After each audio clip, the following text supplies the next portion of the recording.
بسم اللہ الرحمن الرحیم۔ السلام علیکم۔ یہ واقعہ ہے حضرت ابراہیم علیہ السلام کی عظیم قربانی کا۔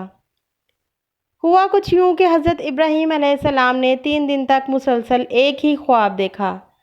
خواب میں آپ نے دیکھا کہ آپ اپنے بیٹے حضرت اسماعیل علیہ السلام کو ذبح کر رہے ہیں۔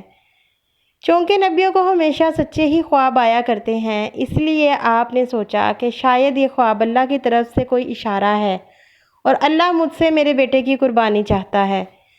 چنانچہ آپ فوراً اپنی بیوی حضرت حاجرہ کے پاس پہنچے اور انہیں فرمانے لگے کہ اسماعیل علیہ السلام کو تیار کر دو، مجھے ایک دوست کی طرف دعوت میں جانا ہے۔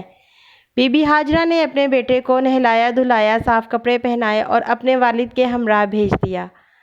شیطان یہ سب منظر دیکھ رہا تھا۔ وہ فوراً بی بی حاجرہ کے پاس پہنچا اور کہنے لگا کہ حضرت ابراہیم اپنے بیٹے کو ذبح کرنے کی غرض سے لے کر گئے ہیں۔ بی بی حاجرہ نے جب یہ سنا تو کہنے لگی، کیا تو نہیں جانتا کہ وہ اس کے والد ہیں؟ کوئی باپ بھی بھلا اپنے بیٹے کو ذبح کرتا ہے؟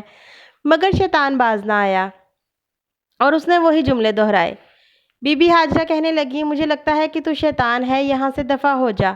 اگر اللہ کو یہی منظور ہے تو ایک اسماعیل تو کیا 1000 اسماعیل بھی ہوتے تو میں ان کی قربانی کرنے سے گریز نہ کرتی۔ شیطان مایوس ہو گیا اور حضرت ابراہیم کے پاس جا پہنچا اور انہیں بھی ورگلانے کی کوشش کی، مگر حضرت ابراہیم علیہ السلام نے کنکریاں اٹھائیں اور شیطان کو ماری تو شیطان ڈر کر بھاگ گیا۔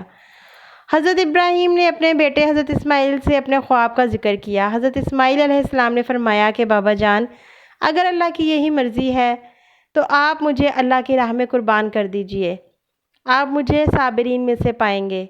حضرت ابراہیم اپنے بیٹے کو مینا کی وادی میں لے گئے اور ایک پتھر پر پشت کے بل لٹا دیا۔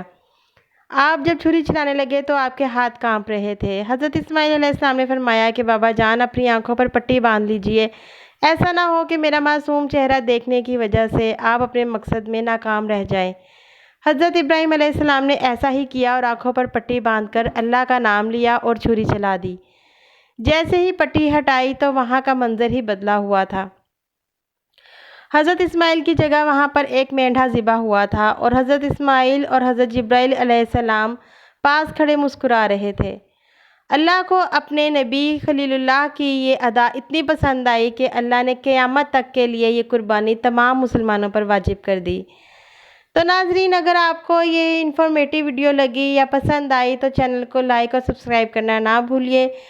اس مبارک مہینے میں جتنا ہو سکتا ہے حضرت اسماعیل علیہ السلام کی اور حضرت ابراہیم علیہ السلام کی قربانی کو یاد کر کے دعا مانگیں۔